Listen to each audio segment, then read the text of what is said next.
শুভ অপরাহ্ন। আপনি কেমন আছেন? আলহামদুলিল্লাহ ভালো। আপনি কেমন একটু আছেন? জোরে বলবেন যেন সবাই ক্লিয়ারলি শুনতে পায়। জি আলহামদুলিল্লাহ আমি ভালো আছি। আপনি কেমন আছেন? আমি সবসময় ভালো থাকি, সকলের শুভ কামনায়। নিজে ভালো না থাকলে অন্যকে ভালো রাখা যায় না। ভালো থাকতে পারাটাও একটা আর্ট। আপনাকে ধন্যবাদ প্রতি প্রশ্নটি করার জন্য। একটা মানুষকে সুন্দরভাবে জানার জন্য সবচেয়ে সহজ পথ হচ্ছে তার স্বপ্ন এবং ইচ্ছা সম্পর্কে জানা। এই প্রোগ্রামটির নাম হচ্ছে হিউম্যান লাইব্রেরি। এখানে আমি মানুষের স্বপ্ন ইচ্ছা সম্পর্কে জানি। অনেকের ইচ্ছে এবং স্বপ্ন আমি পূরণ করেছি। আপনার স্বপ্ন ইচ্ছে নিয়ে যদি ভবিষ্যতে কাজ করতে হয় তো আমি আপনার স্বপ্ন ইচ্ছেটাও আজকে জানতে আগ্রহী। আপনার স্বপ্ন ইচ্ছে কী? আমার স্বপ্ন তো আসলে দেখা দোষের কিছু না। স্বপ্ন দেখাটাও একটা আর্ট। আমি মনে করি যে স্বপ্ন দেখলে সেটা বড় কিছু আশা করা যায়। একটা বিষয় হচ্ছে যে স্বপ্ন দেখা ভালো, তবে আমার যে স্বপ্নটা সেটা হচ্ছে যে আমি একটা বড় মাপে একটা রিয়েল এস্টেট নিয়ে আমি ভালো জবে কাজ করতে চাই। হ্যাঁ, একটা সময় আমার শখ ছিল, বাট এখন আমি বেকার। তাই আমি আপৎকালীনভাবে চলতে চাচ্ছি।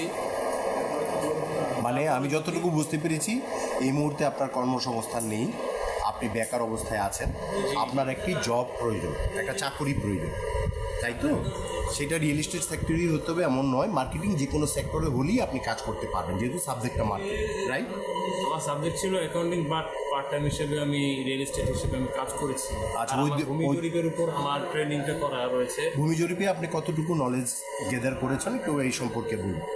ভূমি জরিপে ভোকেশনাল আমার কমপ্লিট, আর ময়নামতি থেকে আমি কমপ্লিট করছি গত বছর। দেন তারপরে এখন আমি সার্ভের জন্য চেষ্টা করতেছি। সার্ভেটা শিখতে চাচ্ছেন? সার্ভের জন্য আপনার বাবা মা কি করেন? বেঁচে আছেন তারা? আমার বাবা মৃত্যুবরণ করেছেন 4 বছর হলো। উনি কি করতেন? উনি ব্যবসায়ী ছিলেন, কি ব্যবসা করতেন? প্লাস্টিক ব্যবসায়ী ছিলেন। প্লাস্টিকে কি মানে প্লাস্টিকের দানাগুলো সাপ্লাই করতেন না ইন্ডাস্ট্রি ছিল না? না, উনি প্লাস্টিকের খুচরা ব্যবসায়ী ছিলেন। খুচরা ব্যবসায়ী ছিলেন। মা কি হাউস ওয়াইফ? জি, আপনার ভাই বোন কজন? আমার ভাই বোন হচ্ছে আমি বড়, তারপর আমার ভাই, তারপর আমার বোন, তারপর আমার ভাই। অর্থাৎ আমরা 3 ভাই আর 1 বোন। বাকি ভাই বোনরা কি করেন? বাকি ভাই বোনরা আমার যে পরবর্তী যে ভাই আছেন তিনি টিউশনি করে, সামান্য বেতন পান। আর আমার ঢাকায় থাকেন? জি ঢাকায়। আচ্ছা, আর আর আমার ছোট ভাইটা স্কুলেও পড়াশোনা করে। আচ্ছা, আপনি কোথায় থাকেন ঢাকায়? ঢাকা বসিলায় মোহাম্মদপুর। মোহাম্মদপুরে। এখন এই মুহূর্তে আপনার যে এক্সপেন্ডিচার আছে, ডেইলি এক্সপেন্ডিচারটা কীভাবে চলছে? ডেইলি এক্সপেন্ডিচার বলতে গেলে যে আগে আমাদের প্রাতিষ্ঠানিকভাবে চলতো প্রতিষ্ঠান, আপনার গত বছর অগ্নিকাণ্ডে পড়ে যাওয়ার কারণে এখন আমাদের চলতে কষ্ট হচ্ছে। কিন্তু আমার ভাই বোন যার রয়েছে তারা যে এতটুকু ইনকাম করেন সামথিং দিয়ে চলে, কত বেশি চলার মতো উপযোগী না।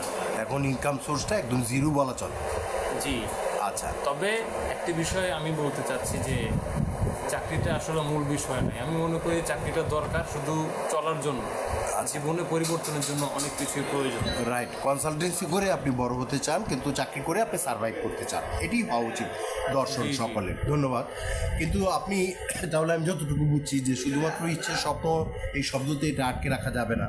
আপনি এই মুহূর্তে একজন চরম বিপদগ্রস্ত ব্যক্তি, কারণ আপনার এই মুহূর্তে ইকোনমিক্যাল সোর্স হচ্ছে জিরো।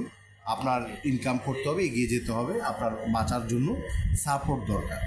আপনার এডুকেশনাল ব্যাকগ্রাউন্ড কী আছে? MBA accounting. আপনি কি এটা কমপ্লিট করেছেন?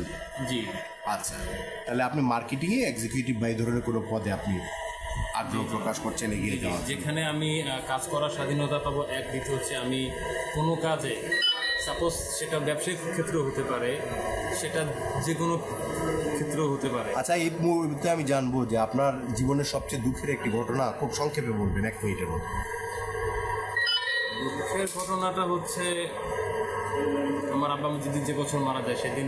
এই মৃত্যুটাই ছিল হৃদয় বিদারক ঘটনা। আপনার সবচেয়ে সুখের একটি ঘটনা বলুন।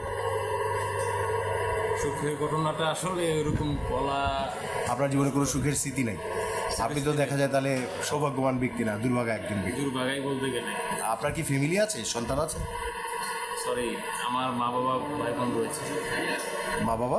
মা বলতে আমার একজন মা আছেন, তারপর তারপর আমরা 3 ভাই বোন রয়েছি। মানে আপনি এখনও বিয়ে করেননি? না না। আচ্ছা, আপনি ম্যারিড লাইফে যান, ঠিক আছে।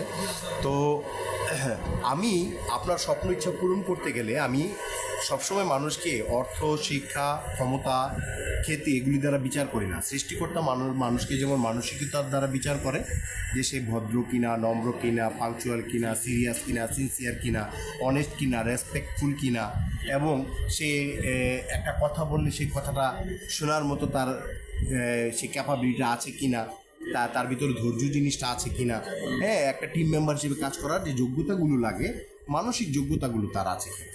আমি সৃষ্টিকর্তা যেমন এভাবে মানুষকে বিচার করে, আমিও তাকে ফলো করি, এভাবে বিচার করি। তো আমি আপনাকে ছোট ছোট কিছু টাস্ক দিব আগামী 1 সপ্তাহের জন্য।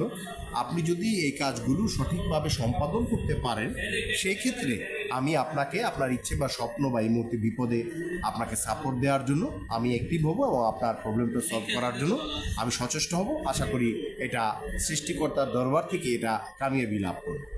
তো আপনি এই মুহূর্তে আপনার সময়টা কিভাবে কাটাচ্ছেন? বেকার, আর হচ্ছে বাসায় বসে, প্লাস হচ্ছে আমি ইমিডিয়েটলি দেখা গেল যদি কোনো প্রয়োজন হয়, যেমন আমি মিডিয়াতে অনেক বছর যেহেতু আছি, বেশি প্রয়োজন ছাড়া আমার বের হওয়া পড়ে না। আপনার বয়স কত? 29। এই 29 বছর জীবন পৃথিবীতে কাটিয়েছেন, নিজের ব্যতীত অন্যের জন্য কোনো ভালো কাজ বা ভালো কিছু কি আপনি করেছেন? এরকম কোনো ঘটনা আছে? সরি, ওরকম মানে আমার দ্বারা হয়নি, কারণ হচ্ছে আমি নিজেই এখন একটা অনেক সময় ধরেন টাকা না থাকলেও অনেকের জন্য অনেক কিছু করা যায়। ধরেন আপনি যদি ব্লাড ডোনেট করেন, একটা মানুষের লাইফ সেভ হয়, এখানে টাকা লাগে না, ইচ্ছা লাগে। এরকম বহু ঘটনা আছে যেগুলিতে টাকা ছাড়া ব্লাড ডোনেট করেছেন। তাহলে একটা ভালো কাজ করেছেন, এটা হয়তো আপনার এই মুহূর্তে মনে পড়েনি। আপনাকে ধন্যবাদ। আপনার ভিতরে মানবিকতা এবং সুন্দর মন আমি একটু খুঁজে পেলাম একটা কাজের ভিতর দিয়ে। আপনি কবার ব্লাড ডোনেট করেছেন, কোথায়? আমি ব্লাড ডোনেট করেছি গত বছর। আচ্ছা, আপনার পুরো নাম কি? মোহাম্মদ মাহবুবুর রহমান মিয়াজি। আপনি যে বলছেন ব্লাড ডোনেট করেছেন, এই তথ্যটা যে সঠিক, এটা আমি কি করে বুঝবো, কি করে নিশ্চিত হব? লাস্ট আমি ন্যাশনাল আর্ট ফাউন্ডেশনে এক বড় ভাইয়ের মামার জন্য আমি দিয়েছিলাম। একজনের অনুরোধে দিয়েছেন আর কি? জি জি। আচ্ছা, বুঝতে গত বছর প্রায় সেপ্টেম্বরের দিকেই হবে। আচ্ছা আচ্ছা।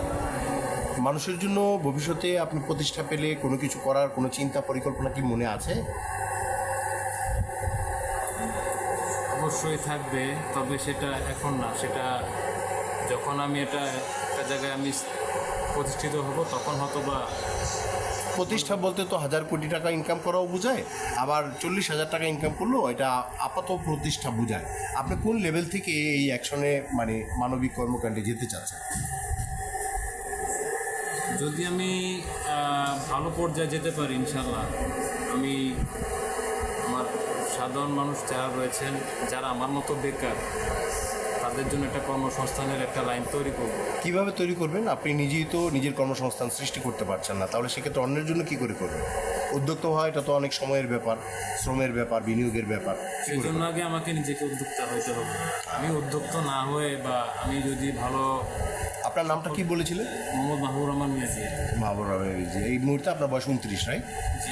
আচ্ছা, তো ঠিক আছে মাহবুবুর রহমান মিয়াজি, আপনার সঙ্গে কথা বলে ভালো লাগলো, এবং আপনাকে শুভেচ্ছা জানাই।